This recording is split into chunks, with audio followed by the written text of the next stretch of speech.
Hey everybody, Drew here from Pella Cars, or should I say, minasan konnichiwa, ohayou gozaimasu tomodachi. Super excited to bring you guys this absolutely beautiful 1998 Toyota Crown all the way from the Honshu Island of Japan, which is the one with Tokyo and Yokohama. I believe that's the Kanto region. This car came out of the port of Kawasaki. It is a one-owner 1998 Toyota Crown Royal Extra Limited with only 44,421 miles on it. It was extremely well taken care of. There was tons of maintenance done to this car that wasn't even due at the time they did it. They really took good care of it. It's got the 1.98 liter straight six-cylinder 1G FE engine, something we'll cover in some detail. This video is, of course, to show the car as it is for sale at the time of filming. The video will remain up after that, so make sure to check the website. All that info is in the description, but make sure to check the website for pricing and availability. But we're going to go over the car, not just like pointing out flaws and taking for a test drive and that. Going to give you some fun information about the car, and just throwing it out there, this channel is just for these videos, and we are a car dealership that, does probably 90%, regular cars, left-hand drive, but even those a lot of times are kind of gems, older, super clean, rust-free Toyotas and Hondas. So if you're into that, not too early to subscribe. And if you like this car, but you don't plan to buy it and you just really want to like the video, by all means, please do. So we'll start up front here with some flaws. The bumper's got some scratches on it, and they've been touched up, not by us, but in Japan. By the way, it just does not make sense to bring in cars this close to perfect and, do body work to them and then just, price them out of the realm of reality and competitiveness. So, this car is very close to being like museum grade and can be brought there should the new owner choose relatively easily, or it's a very clean special occasion driver. This is a little bit, you could tell that there was a bump or something on that because it's not perfect compared to the other one, and there's a little scratch underneath that light there.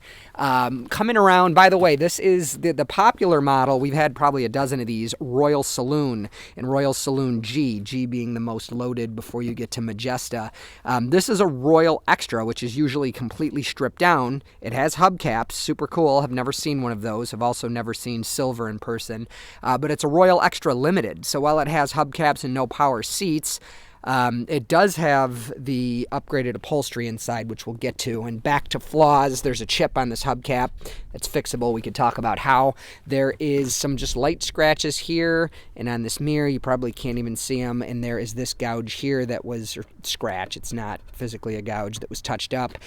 There's a chrome strip that normally goes in here. You could see where the glue was. That's an easy fix as well for somebody that cares. A lot of people take these off so they could go, go through the car wash without worried about it getting hooked under here and ripped off. I might have photos somewhere of a Crown with those off. Very easy to do. But anyways, that's just a standard piece of chrome strip. You can order or even use chrome vinyl, and that would be just fine. So on this side, not much by the way of flaws. The back windows are tinted, and there's a chip in the tint. It's not a chip in the glass. It's a chip in the tint behind it, and there I am. Hello, nice to meet you. Let's see here. Back hubcap has a crack in it right there. Again, totally fixable. You could actually paint hubcaps. You'd want to, of course, mark off that center section with the Crown logo on it.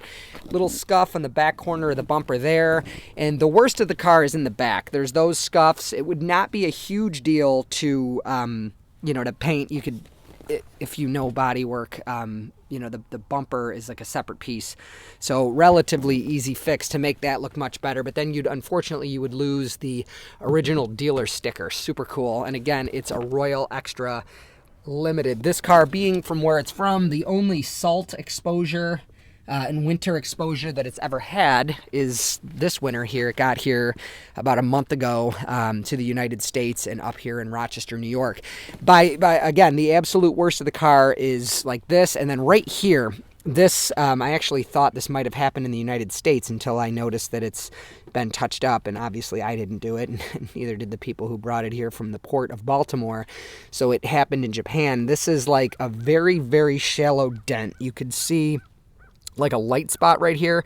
That's the reflection over the crown of that dent, and it's really hard to notice. Again, I had the car in my personal driveway when it first got here and didn't notice that until it made it to the shop for cleaning. So which didn't take much, by the way, which is always a good indication when a car is very clean, has tons of maintenance records, good tires on it, all that jazz.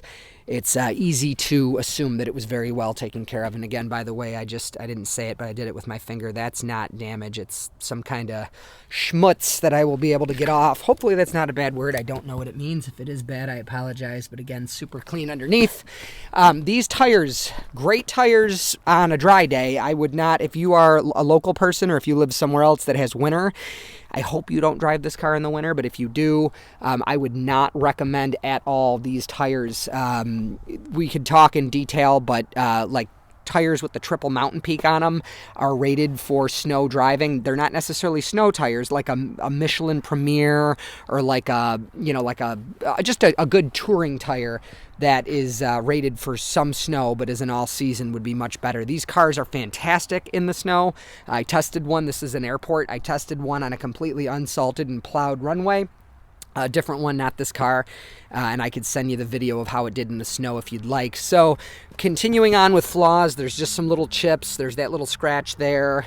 That back hubcap and this hubcap don't have any damage on them, and that's it for physical flaws inside this car.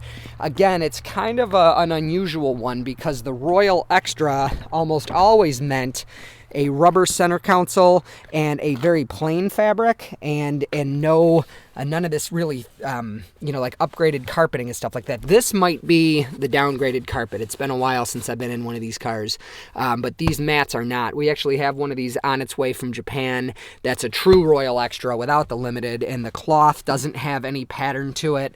The center console again is rubber. It doesn't even have original floor mats, and the carpet's really thin. That one's diesel, so believe me, it was overlooked. Very, very, very rare to have. As far as flaws inside, you can see that mat's a little stained. This I don't recall seeing when it first got here, so there's a chance that's new, and there's a good chance that'll come out. We'll go in the back here. This car does have side airbags. That was part of the facelift, which this car is. Good indication. It has the passenger airbag indicator thing over there. On a pre-facelift, that wouldn't be wood, it would be plastic, and the headlights on the pre-facelift were glass, and they were not see-through. They were the kind that were had all the prismatic stuff. The seat's absurdly comfortable, even though it's not power. It's adjustable up and down in the front and up and down in the back from these little knobs. Again, side airbags. Very, very comfortable car. It does not have power rear seats, and it also being a Royal Extra, even though it's a limited, it does not have, that's a little cubby there with a scuff on it, by the way. It's a little cubby that would normally be controls for the climate control and the radio. It does have some niceness going on in here, but again, no radio controls, none of that jazz, and no power seats in the back. So under the hood and in the trunk, it came with nice, they're worn out, but Toyota license plate frames. Don't get too excited. They don't fit. A little stain right there. They do not fit U.S. plates. And by the way, for those of you watching that, either have no intentions to buy this car or happened upon it by chance and just are wondering, the most common question I get from people about these cars, that they are not prevalent at all in this part of the country. You see, we are way out in a rural area. My wife and I are the only people importing these around here. And the big question everybody says is, number one, is it weird to drive right-hand drive? No, your butt is literally like 2.5 feet over from where it normally would be. And then people always ask, is it even legal? Absolutely, yes, it is. Actually, Saturn, the car company Saturn, sold brand new right-hand drive cars to the public, which was because of a failed endeavor they had, ironically, in Japan. That's a very, very deep bit of research there, but you could absolutely, from Saturn, even Jeep and Subaru, I'm not sure if they would, sell them to the public. But you could buy a brand new right-hand drive car. This car does not meet U.S. It was never crash tested or emissions tested or anything like that in the United States, but because it's 25 years old, under the import laws, it is welcome in the United States. And here in the state of New York, because it's 25 years old, it gets what's called a safety-only inspection. They don't care about plugging into the computer or emissions or anything like that. Your state may vary, and of course, I didn't mean this to be a legal disclaimer. It was supposed to be a fun fact, but if you do buy this car and have it shipped to you, we provide the car, the title, and everything you need, but we do not know your state's laws, and you've definitely got to research that because, like, for example, in Georgia, some cars need to be smog tested for Atlanta, but they don't for the counties around it. There's an age exemption, which this car, I believe, would be fine. But in California, go figure, you can't have this car no matter what. I mean, you'd have to register it out of the state of California or pay several times what it's worth to have it individually smog tested, which is silly because it's a Toyota and they were environmentally responsible in their engineering, as well as very safe. So this is I'm trying to think of a way to say this in a politically correct way. This motor is not the one that the typical crowd that, it's not the 2Js, the term pardon me here, but like the fanboy type crowd that, gotta have the special one, all that jazz. This is not that. This is a 1G FE is what it's called, and it is 1.98 liters, 1988 cc's. The reason for that is there is a massive tax put on cars or in this era at and above the 2.0 liter range. So Toyota kept this motor to keep this car in a better tax bracket, a better road use bracket. It's 1.98 liters. It is so smooth. Just be careful not to try to start the car when it's already running. It's absurdly smooth. It's tiny, very small combustion chambers and all that jazz. To put that into perspective, in the year 1998, a 4-cylinder Camry was 2.2 liters. So 4 cylinders was 10% bigger than this. It's a very, very small 6-cylinder. It doesn't have variable valve timing. It is, of course, overhead cam. I forget off the top of my head if it's a single or dual overhead cam. I believe single, because here's the timing cover here.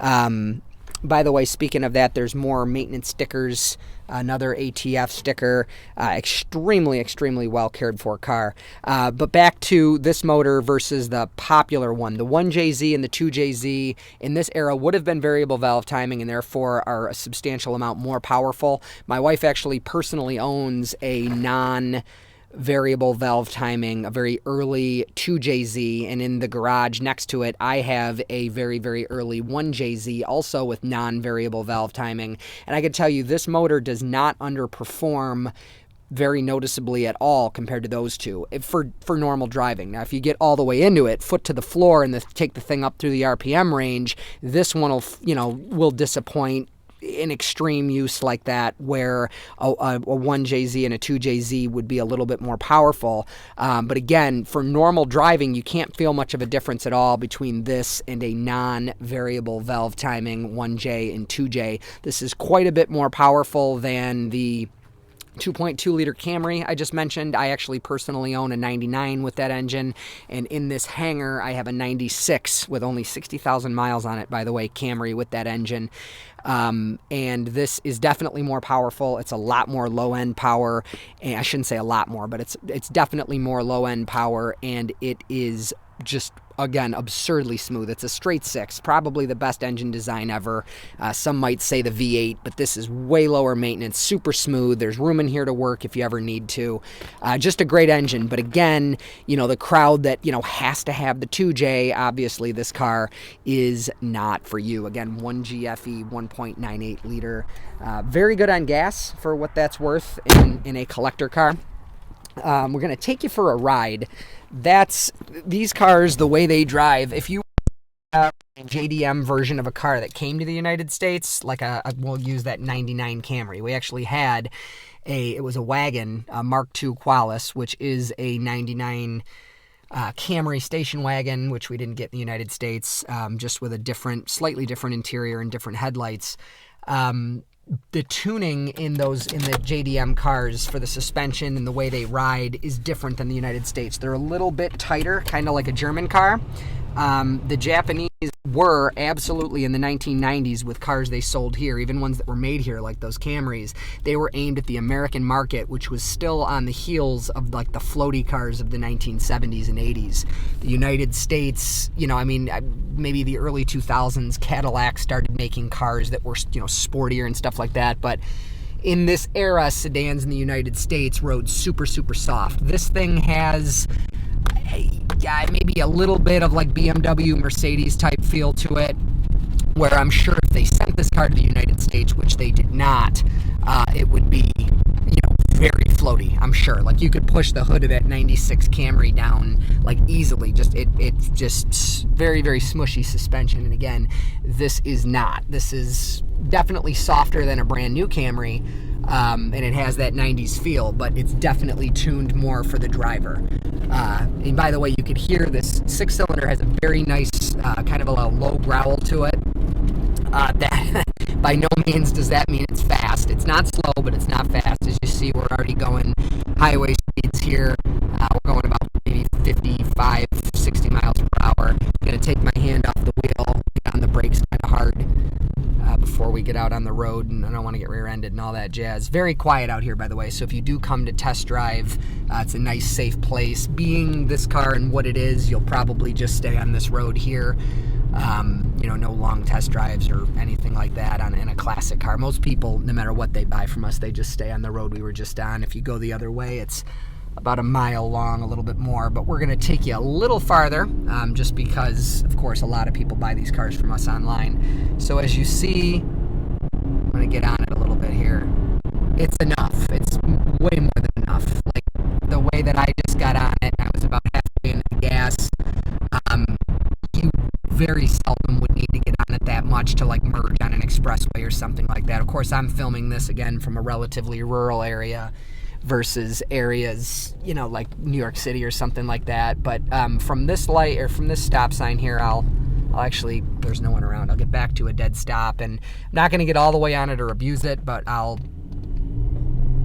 that's maybe 3/4 of the pedal. That's more of it. Shifts nice and smooth. I don't know if you want to go back and time it, but that was by no means all it can do, but we're going 60, maybe 3 miles per hour, so there you go. So super smooth, hand off the wheel, going to just straighten up here, hand off the wheel, drives perfectly straight, the road is a little bit crowned, but as you see, of course the other hand is holding the camera. It's just as close to a perfect car as you're going to get. If you want to make it absolutely perfect, it shouldn't take too much. Drives just absolutely wonderful. Very, very comfortable car. It does have power windows, power locks, power mirrors. It has keyless entry. The fob has a special battery.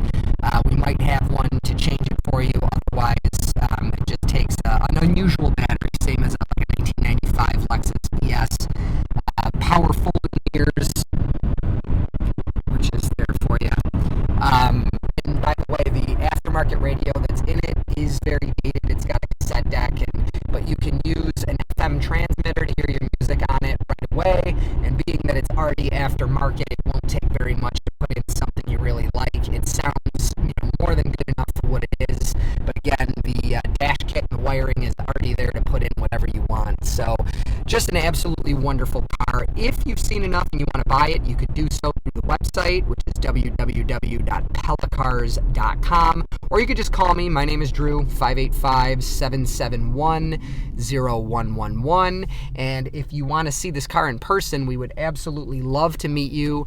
You can set up your in-person test drive as well through the website, www.pellacars.com, or again, 585-771-0111. And again, if you were just entertained and you want to see more like this, go ahead and subscribe to the channel. And if you like the video, please do give it that thumbs up. And just one more time, if you are far and you want this car shipped to you, we do it all the time. Just reach out and we can work through those details. So again, I'm Drew. Thank you so much for your time. Take care. Bye.